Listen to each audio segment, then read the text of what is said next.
Buenas noches. Céntrame un poco. Agradezco que haya gente interesada por estas cosas. ¿Qué? ¿Quién es este? Sí. Kiseken, Isiria, Yusui Irantoku, Buso, Fui, Dosin, Amarí, María Jesús, Muchi, Árbol, Sosin, Chigue, María del Carmen, Suso, Tonino, Julián, Arquímedes, Salomé, Esin, Sinkai y otro que todavía no he puesto el nombre. 25, cuento yo.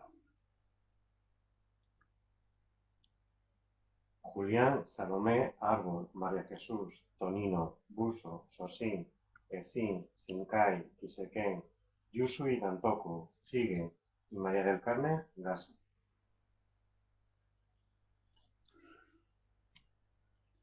Si tenéis alguna pregunta o algún comentario, es el momento. Julieta es lo que no había puesto el nombre.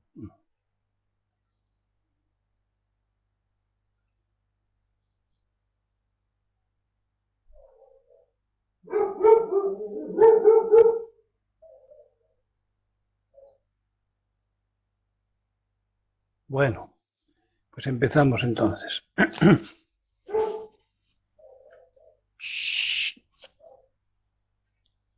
Uy, se ha quedado fuera.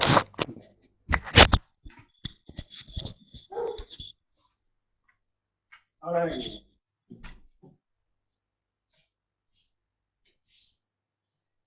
Ya anda.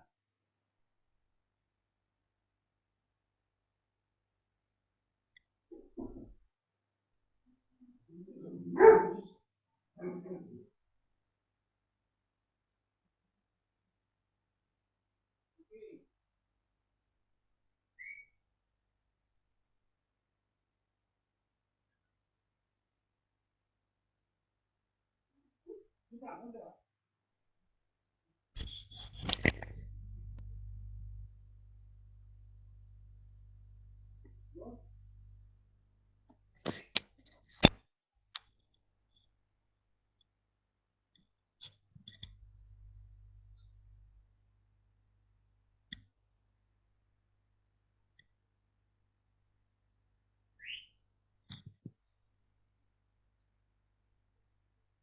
Sí.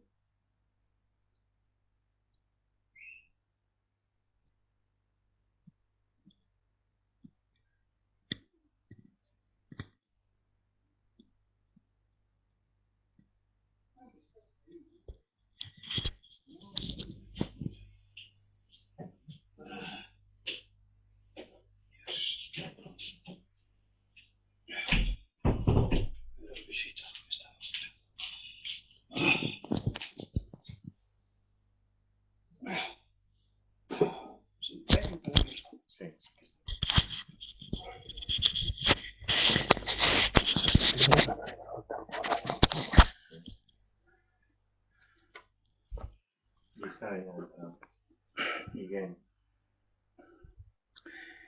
Pues algún comentario sobre los votos de los refugiados.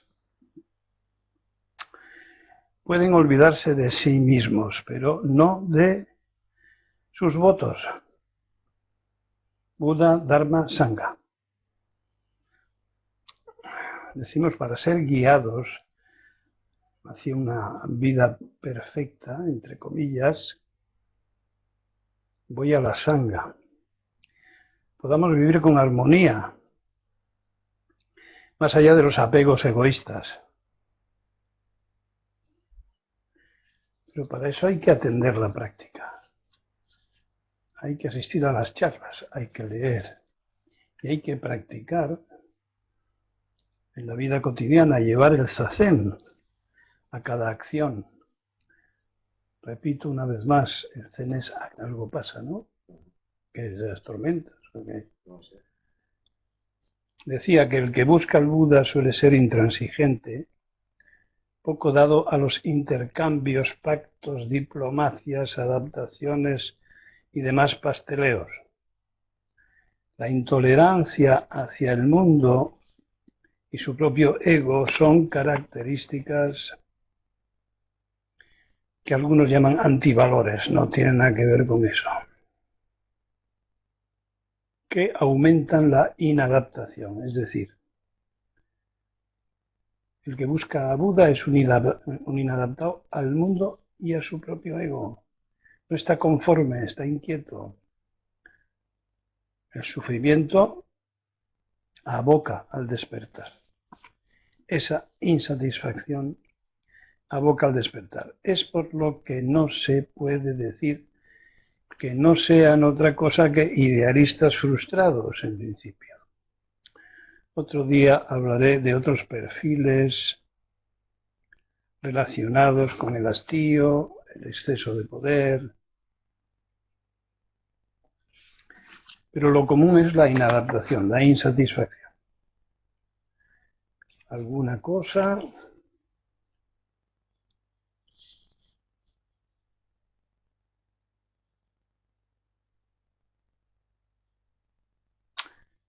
A partir de los 40, los 45, 50 o más años, esta propia naturaleza se manifiesta como no sé seguir, y seguir así, como hasta ahora, es una insatisfacción continua.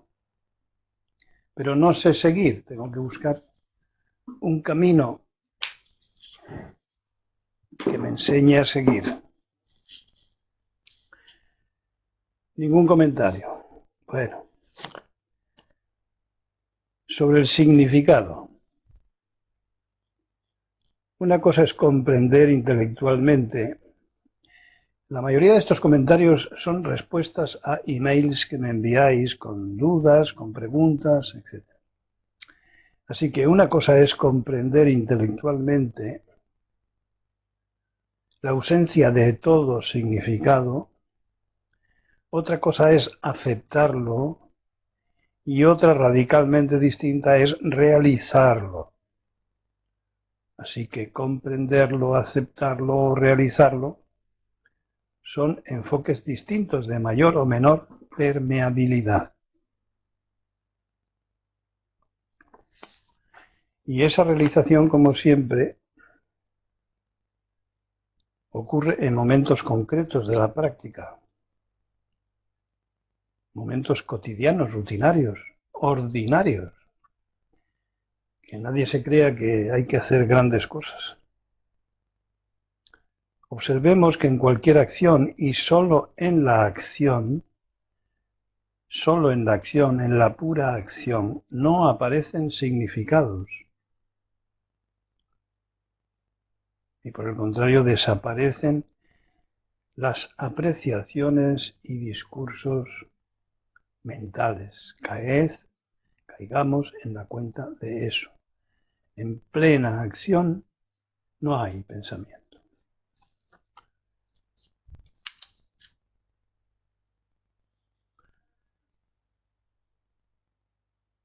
En ciertos niveles de conciencia, continúo esto con cambios perceptivos.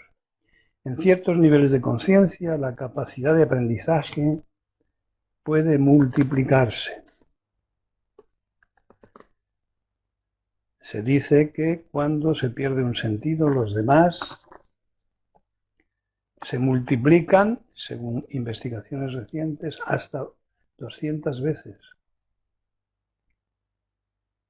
Yo pregunto, cuando se aísla el ego o al ego, uno de los sentidos, según el budismo zen, ¿qué es lo que pasa? ¿Hay algo que se incrementa, que crece, que se abre? Pues no tenéis más que los que venís a las sesines recordar que se disfruta mucho más comiendo, por ejemplo, que cualquier ruido sobresalta, que la sensualidad en general aumenta. Sensualidad general, sentidos.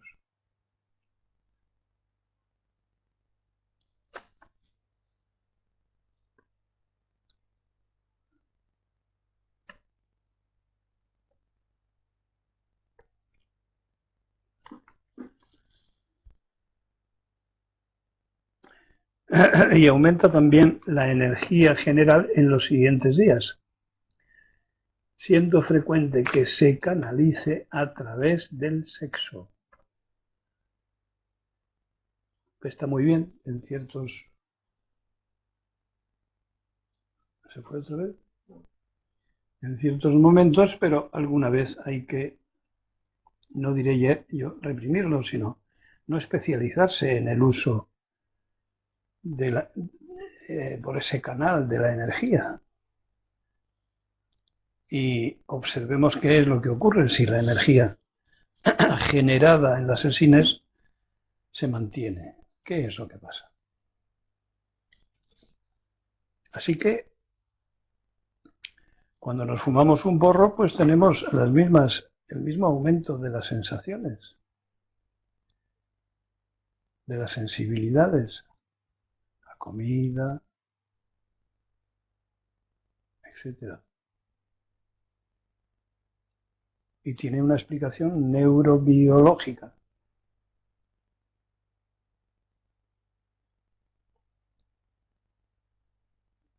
O sea, los centros estimulados por los cannabinoides son los mismos que los estimulados en las sesines.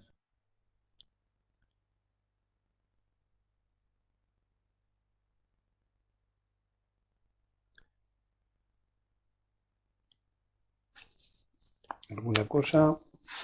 Sí, ha entrado T y Kusu. Kusu gaso d'airó, un gaso la sangre. Total. Consin ha entrado también. Total. 29. En resumen, Y Sabo también. y repitiendo, la estimulación en las sesines de los sentidos, de los 6 sentidos, mente incluida, apertura de la mente, estimula los mismos centros que los cannabinoides, que la marihuana y otros. ¿Eso qué significa? Que la gente que practica habitualmente el Zen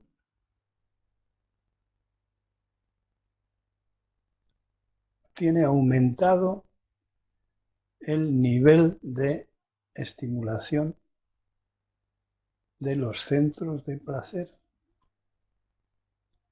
y de las neurohormonas del placer de las que ya hemos hablado en otras ocasiones. Sin que esto sea extraordinario, continúa siendo natural. Es decir, se trata de un bienestar que es el mismo del que disfrutan y saborean los animales,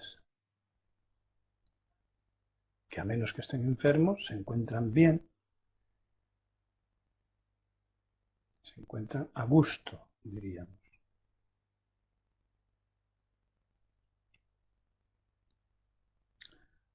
¿Alguna pregunta? No.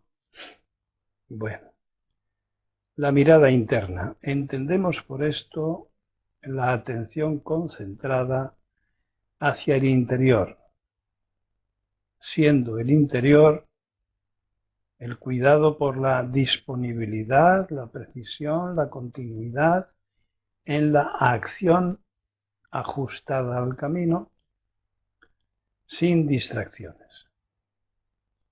Eso es la mirada interna, o algo así. De ahí la mirada baja en el zazen, en los sutras, en las reuniones posteriores, al zazen, en el samu, etc. Las miradas pueden ser, no se trata de un aislamiento, las miradas pueden ser fugaces,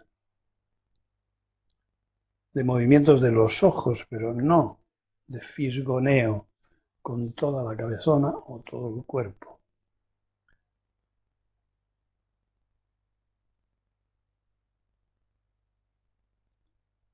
Los ojos se convierten en oídos, los oídos en ojos, y así sucesivamente, sin establecerse diferencias entre los sentidos.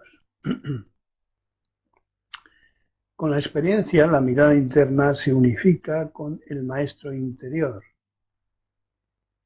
del que hablan algunos alemanes. Un tipo de pensamientos o de intuición natural que llamamos esin, por la que se vuelve al camino ante cualquier desviación.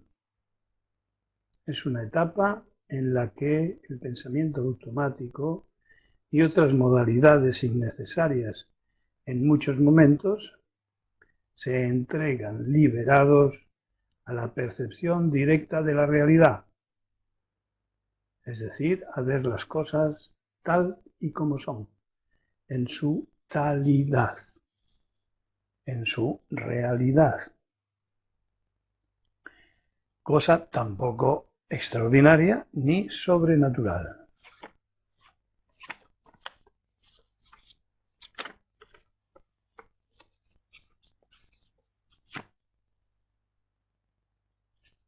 ¿Alguna cosa?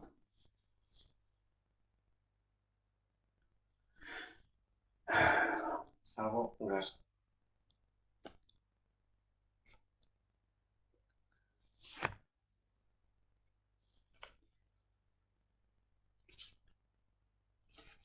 Sobre evolución. La genética actual descubre el ADN característico de cada especie y las mezclas de los sexos, es decir, de los ADN de ambos sexos, se funden, pudiendo producirse combinaciones, mutaciones y errores, por lo que los hijos son distintos.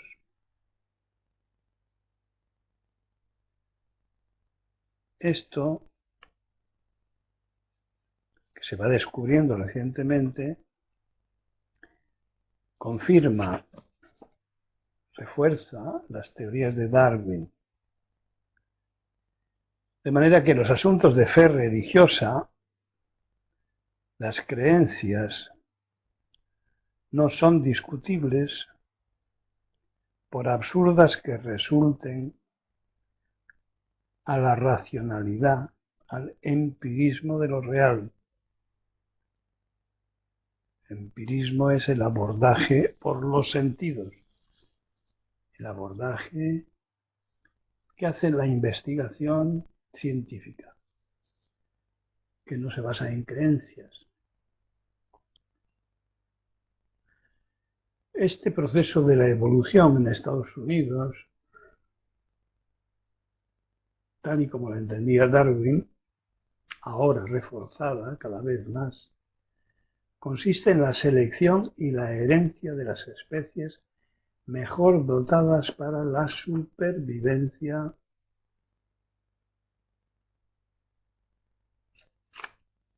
competitiva. La teoría del diseño inteligente, que sería otra cosa, es atribuida a algún dios ex novo, que se dice, es decir, porque sí. Como se ve, una tesis científica, biológica, material, natural, no está en el mismo campo que cualquier teoría sobrenatural, religiosa o dogmática. En ciencia no hay nada absoluto. Todo es provisional y es el motivo por el cual evoluciona. En resumen, el quítate tú para ponerme yo, y si no te quitas ya te quitaré yo, es lo que hemos hecho y venimos haciendo entre humanos, además con los bosques, con las especies animales, etc. Tratemos de comprenderlo. Con esto insisto un poco en algún comentario hecho días pasados. Intentando comprenderlo, vemos que la gente lucha por la supervivencia. Es decir, los humanos somos como cualquier plaga desarrollada en exceso, como por ejemplo la langosta, esos saltamontes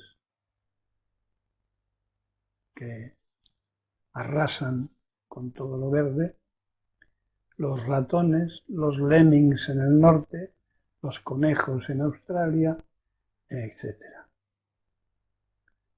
Una superpoblación es explicación suficiente para explicarnos una enorme competitividad por la supervivencia. No solo el vale todo, es decir, las antiguas normas morales han sido arrasadas en una gran proporción por invalidez,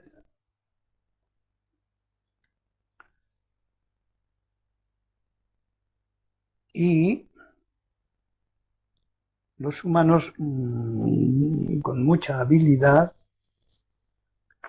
han ido descubriendo que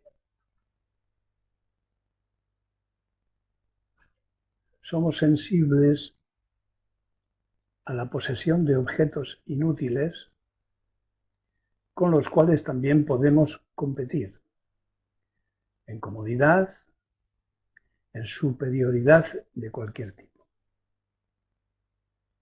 Por lo tanto,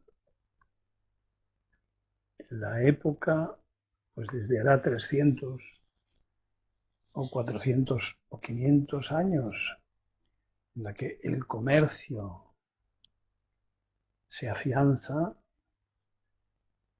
no solamente el trueque, el cambiar unas cosas por otras, que había venido funcionando hasta el momento, se trastoca también y evoluciona hacia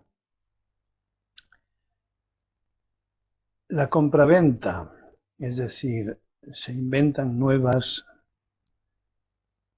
valores del dinero, que antes era el oro, y pues desde hace 800 años por lo menos, el papel, los compromisos escritos,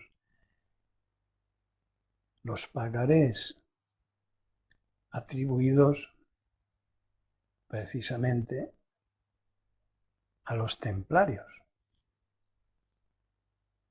que tenían oficinas por todo el mundo, grandes riquezas, y que por algo pues los papas acabaron con ellos con la ayuda de los poderes reinantes. De manera que la fabricación de multitud de objetos innecesarios levanta la economía. Es por lo que en los días actuales se confía en que la crisis económica vaya desapareciendo en la medida que aumenta el consumo. ¿Consumo de qué? Pues de materias fundamentales, de la alimentación, el calzado, etc. Y de las completamente innecesarias. Es decir, el dinero que se guarda, los que más tienen, se airee, el dinero negro se blanquee, los negocios ocultos salgan a la luz, vuelvan los dineros de los paraísos fiscales, etcétera, porque aumentan los negocios, y unas cosas tiran de otras. Y en su 80% son espejuelos, es decir, especulaciones de lo superfluo. Pero yo buscaba una justificación, y es que ante la superpoblación reinante, es decir, en 200 años se ha triplicado la población mundial, y encima, en muchos países, la gente pueblerina, la gente del campo, por diversos motivos, entre otros porque era imposible sobrevivir con los precios de los productos primarios, es decir, produciéndose cada vez menos en los campos. Pensemos que en Estados Unidos hace un siglo el 80% vivía en los campos, eran productores de alimentos, y hoy es el 5%. Y semejantes estadísticas pues deben extenderse por todo el mundo. En resumen, no hay gente que pueda sostener valores, apreciaciones, juicios sobre la importancia de las relaciones solidarias, por ejemplo, en el campo. Entonces, los nuevos valores tienen que cambiar, las nuevas valoraciones, en función de las dificultades de la supervivencia. A mayor sobrepoblación, mayores problemas, dejémoslo ahí. Y es el motivo por el que en una de estas introducciones a los libros de Zen Online, pues escribía sobre la utopía de la vuelta a las poblaciones pequeñas, a la recuperación del campo. Pero esta utopía la podemos realizar ya. Es realizable con la práctica del Zen, cada uno consigo mismo, y sobre todo en la Sangha, en el grupo, siguiendo esos votos que antes recordaba. Poder vivir una vida al menos distinta,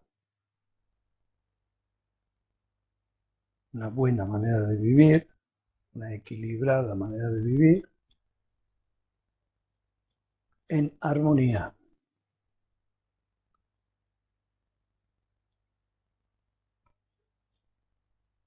El otro día os daba la noticia de la dedicación de este complejo a la continuidad de la Sangha.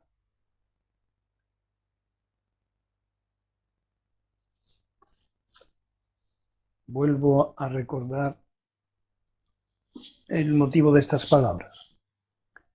El aumento de población significa una competencia cada vez más difícil de distinguir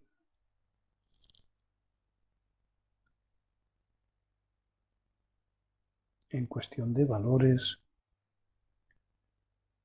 con las bandas de extorsión.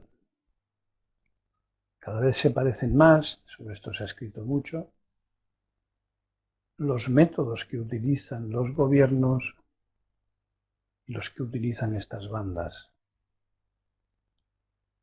Solo que unos dicen que a favor de la ley por razones de Estado y otros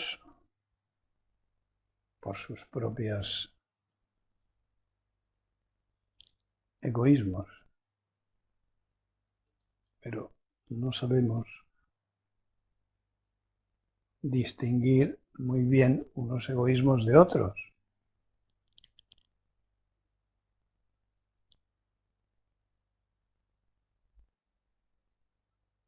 Lo más importante me parece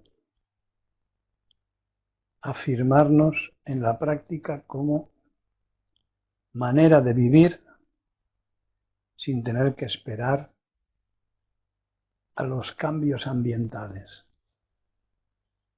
Como decía ese filósofo español, nombrado varias veces, pero no comentado en este sentido, que lo digo, Ortega y Gasset, decía, si no te gustan las cosas, cámbialas, pero esto que voy a decir, nunca lo oí decir, lo tuve que leer.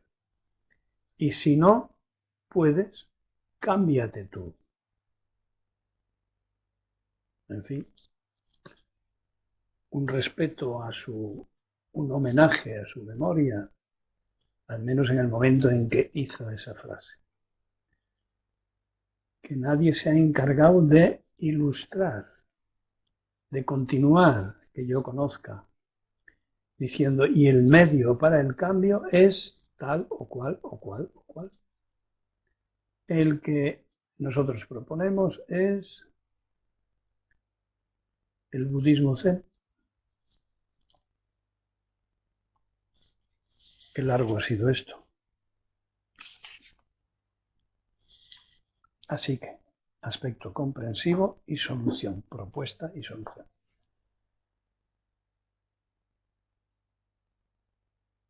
Suso, escritor. ¿Por qué no son atacables desde el empirismo las creencias religiosas que son absurdas? Pues tú lo dices porque son absurdas, son inatacables con la racionalidad.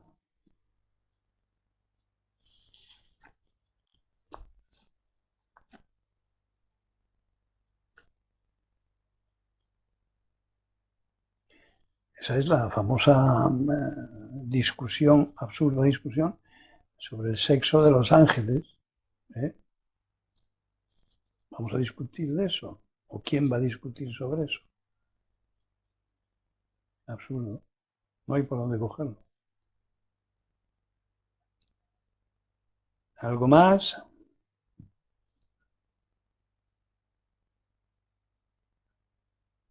¿Está María Jesús? Creo que sí. ¿Cuántos hay? 20. Ahora 30. Sí, está mal. ¿No me decís nada? ¿No contáis nada? Mira que sigo, ¿eh? ¿A ti te interesa esto? Sí. Vamos a ver. Trato de relacionar unos comentarios con otros y en este caso, pues comentaré algo sobre los ciclos de renovación. En el pasado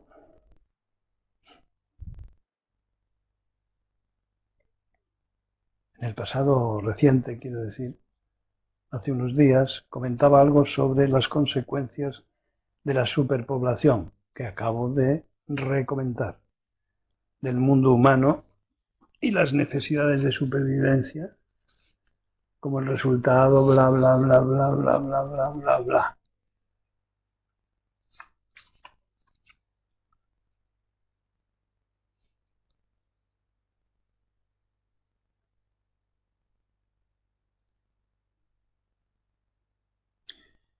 El hecho es que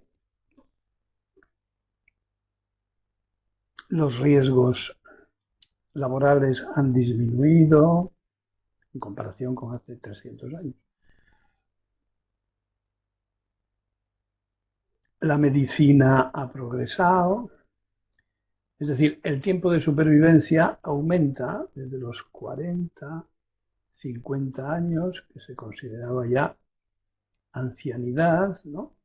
A los 60, a los 70 y hasta los 80 hoy día. Estos y otros factores multiplican, como dije, por 3 la población.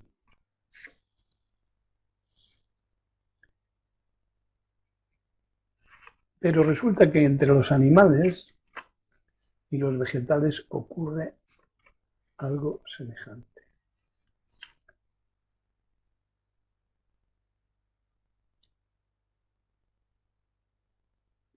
Las plagas, como la nuestra, la humana, están condicionadas por las buenas cosechas, las malas cosechas, la influencia del sol, de la luna, las tormentas solares,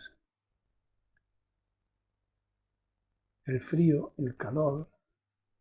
Así, las plagas de insectos, lemmings, conejos que nombraba, entre otros, repiten ciclos de 11 años, demostradas. El Sol influye sobre todo en el electromagnetismo de la Tierra y por tanto sobre el crecimiento de las plantas, provocando la muerte al faltar plantas de conejos, liebres y de todos los que dependen de ellos, de todos sus depredadores, mamíferos o aves, águilas, linces, en fin, todos los pequeños vivérridos, ¿no? Las comadrejas, los córvidos.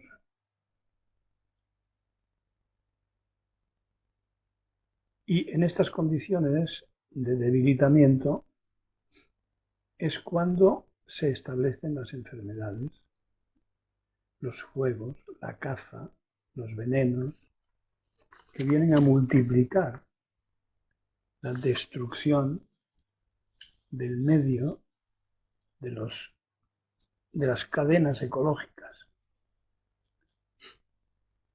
Veremos qué pasa con los transgénicos, qué hecatombes se pueden producir. Y yo pregunto, ¿tiene esto alguna semejanza con los ciclos de renovación de la mente en los humanos?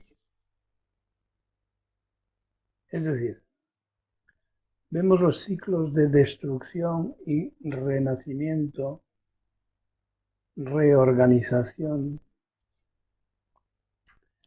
de las plantas, de los animales.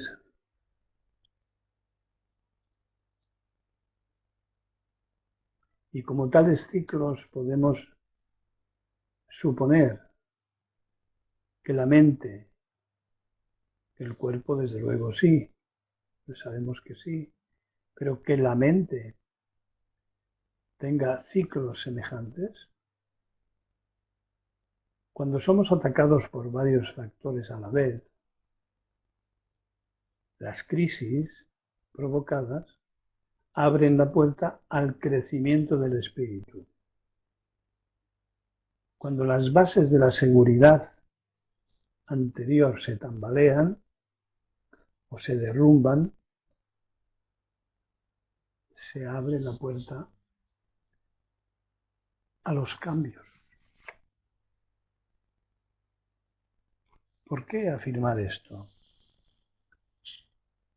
Pues porque cada uno tiene en su mano repasar si está en una situación de cambio, si está orientado hacia los instrumentos del cambio, si está dispuesto, disponible, si va más allá de sus miedos, de sus prejuicios, etc. ¿Algún comentario o pregunta?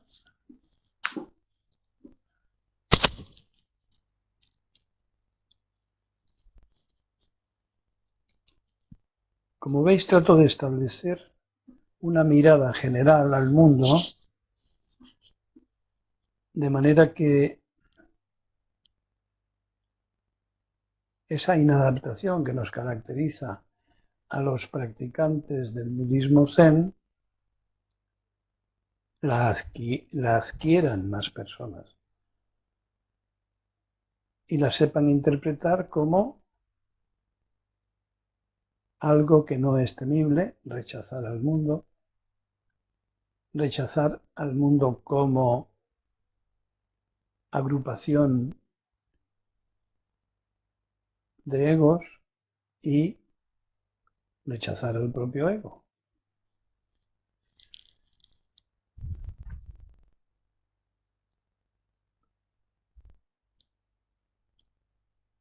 ¿Hay alguna cosa?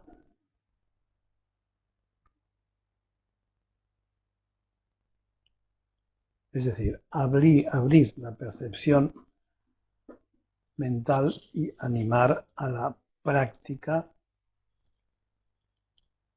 para que continúe ese ensanchamiento de las percepciones. Pues si no comentáis nada, terminaré con el asunto de lo personal. Hablar de lo personal es semejante, es equivalente, si no idéntico, a decir lo egótico, lo egocéntrico, es decir, ego estructurado para percibir una realidad articulada desde su propia articulación semejante a la exterior, enfocada al logro de beneficios, a conseguir objetivos. La práctica del Zen promueve precisamente el desapego de lo egótico y lo llamaremos de la práctica de lo impersonal, es decir, la práctica de la imparcialidad, más allá del dualismo de bueno o malo, para mí y para ti, mejor para mí que para ti, etc.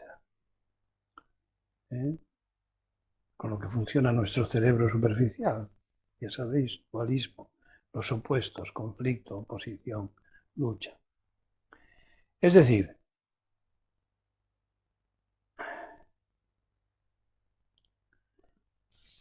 yendo a lo concreto, que se trata de no continuar contando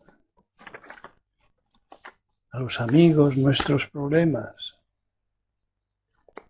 ni criticar a los parientes, ni hacer juicios, ni dar consejos. ¿Cómo vamos a solucionar nuestros problemas hablando de ellos con otros? Esto nunca ha sucedido. Nunca demos caso a nadie. Es que no sabemos cuál es la causa del sufrimiento. Es que no nos hemos enterado de que la causa es el apego a nuestras costumbres, el apego a los motivos, las dependencias, los prejuicios de nuestro propio ego. Y cuando Buda explicaba esto, también decía, también en sus 4 nobles verdades, que si suprimimos la causa, desaparece el efecto. Así que se trataría de practicar la impersonalidad, evitar estimular esa corteza cerebral de carácter egocéntrico, corteza, lo superficial, lo último adquirido, nuestra historia personal, la historia de nuestro personaje que nos hemos creído. Se trata de no estimularla, no reforzarla. Y para ello hemos de practicar constantemente el desapego. ¿Y cómo se practica el desapego? Practicando con todas las cosas cotidianas, con las rutinas, con lo que hacemos todos los días a todas las horas y recordando lo que decía al principio. ¿Nos hemos fijado que cuando practicamos no pensamos? ¿Será que no es necesario pensar tanto? ¿Podemos aprender a pensar solo cuando es necesario? ¿Podemos prescindir de esa cinta del pensamiento automática, inconsciente, subconsciente, etcétera, sugerida, condicionada, al fin y al cabo, por las circunstancias, la historia, la cultura, los demás, la calle, la casa, etcétera? ¿Podríamos llegar a ser los que somos en realidad? Es decir, ¿quiénes somos? Budas potenciales, Budas que todavía no han empezado a atender su budeidad.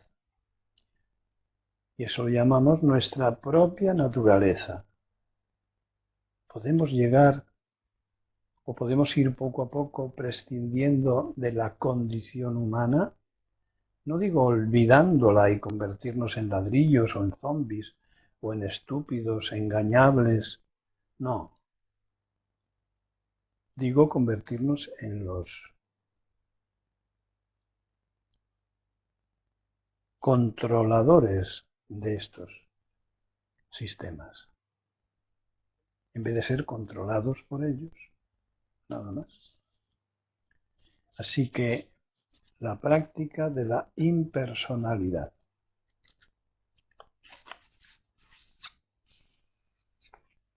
Y como siempre, ya lo he escrito varias veces, impersonal no significa despersonalización, que eso tiene que ver con la pérdida de la identidad, sino con un cambio por el que yo no me creo que mi ego sea yo.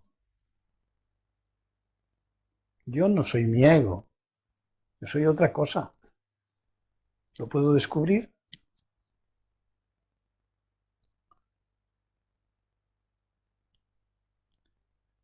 La imagen que veo en el espejo es la mía, pero no es yo.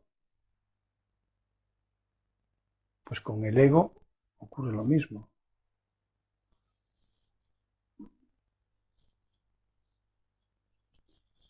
Bueno, y por ello no tengo nada más que comentar, a menos que me ayudéis.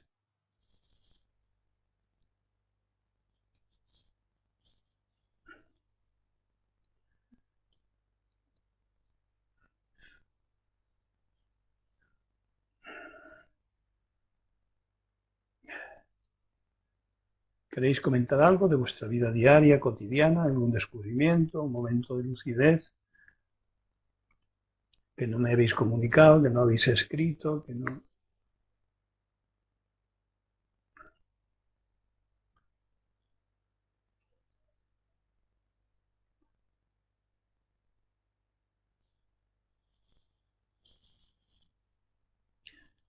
Recordemos que el Zen es un camino de maduración, un camino de autonomía, un camino por el que podemos contestar a nuestras propias preguntas. De ahí que los consejos apenas tengan sentido. Cada uno tiene que encontrar las respuestas a sus propias preguntas. Por eso hablo de madurez.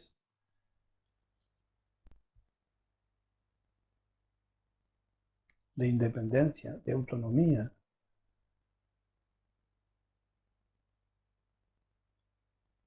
De lucidez.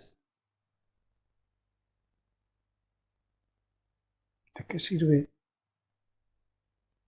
decir a otro cómo me comportaría yo en sus circunstancias, si no son sus circunstancias?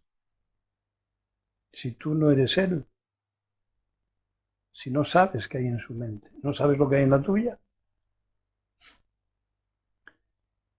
porque caemos en tanto engaño, en tanta dependencia y repetimos y repetimos. En fin, ¿no tenéis nada entonces? Sí. Sosín. Esta cada vez nota menos diferencias entre las asesines y la vida cotidiana. Eso, eso. Uchi está. Sí. Julieta. De las razones del para qué ir al asesín, pero tampoco las del por qué no. Ni por la fuerza ni por la astucia. Margarita.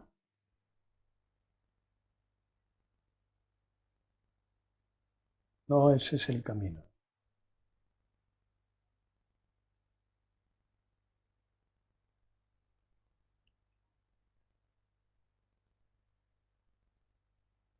¿Por qué no tirarte al mar?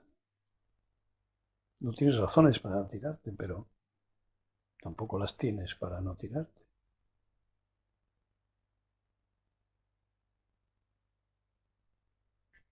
Sago. Hay un dibujo infantil cuyo nombre es Pocoyo. Poco yo.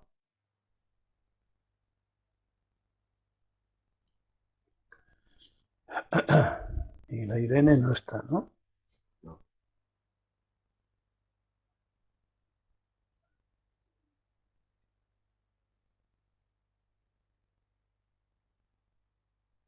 Bueno, entonces lo dejamos para El viernes. el próximo día, que es viernes.